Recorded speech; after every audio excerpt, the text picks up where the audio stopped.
Influência do organismo. O espírito, unindo-se ao corpo, identifica-se com a matéria. A matéria não é senão um envoltório do espírito, como o vestuário é o envoltório do corpo. Unindo-se ao corpo, o espírito conserva os atributos de sua natureza espiritual. O espírito exerce com toda liberdade suas faculdades depois da sua união com o corpo. O exercício das faculdades depende dos órgãos que lhe serem de instrumento. Elas são enfraquecidas pela grosseria da matéria. Segundo isso, o envoltório material seria um obstáculo à livre manifestação das faculdades do espírito, como um vidro opaco se opõe à livre emissão da luz? Sim, é muito opaco. Pode-se ainda comparar a ação da matéria grosseira do corpo sobre o espírito à da água lamacenta, que tira a liberdade dos movimentos aos corpos nela mergulhados. O livre exercício das faculdades da alma está subordinado ao desenvolvimento dos órgãos. Os órgãos são os instrumentos de manifestação das faculdades da alma.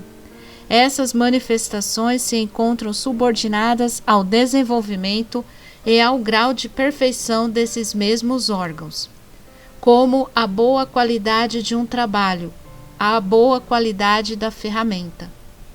Pode-se deduzir da influência dos órgãos uma relação entre o desenvolvimento dos órgãos cerebrais e o desenvolvimento das faculdades morais e intelectuais? Não confundais o efeito com a causa. O espírito tem sempre as faculdades que lhe são próprias. Ora, não são os órgãos que dão as faculdades, mas as faculdades que conduzem ao desenvolvimento dos órgãos. Assim sendo, a diversidade das aptidões do homem provém unicamente do estado do espírito? Unicamente não é toda a exatidão de fato. As qualidades do espírito, que pode ser mais ou menos avançado, são o princípio, mas é preciso ter em conta a influência da matéria que entrava mais ou menos o exercício dessas faculdades. O espírito, encarnando-se, traz certas predisposições, admitindo-se para cada uma um órgão correspondente no cérebro. O desenvolvimento desses órgãos será um efeito e não uma causa. Se as faculdades se originassem nesses órgãos, o homem seria máquina sem livre-arbítrio e sem responsabilidade dos seus atos.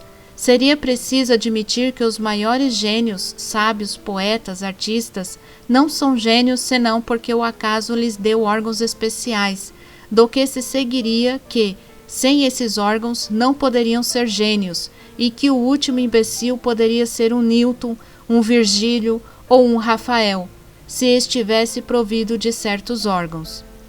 Suposição mais absurda ainda quando se aplica às qualidades morais. Assim, segundo esse sistema, São Vicente de Paulo, dotado pela natureza de tal ou tal órgão, poderia ter sido um celerado e não faltaria ao maior celerado senão um órgão para ser São Vicente de Paulo. Admitir ao contrário que os órgãos especiais, se é que existam, são consequentes e se desenvolvem pelo exercício da faculdade, como os músculos pelo movimento, e vós não tereis nada irracional. Façamos uma comparação trivial, por ser verdadeira. Por certos sinais fisionômicos reconheceis o homem dado à bebida. São esses sinais que o tornam ébrio ou a ebriedade que faz aparecer esses sinais. Pode-se dizer que os órgãos recebem o cunho das faculdades.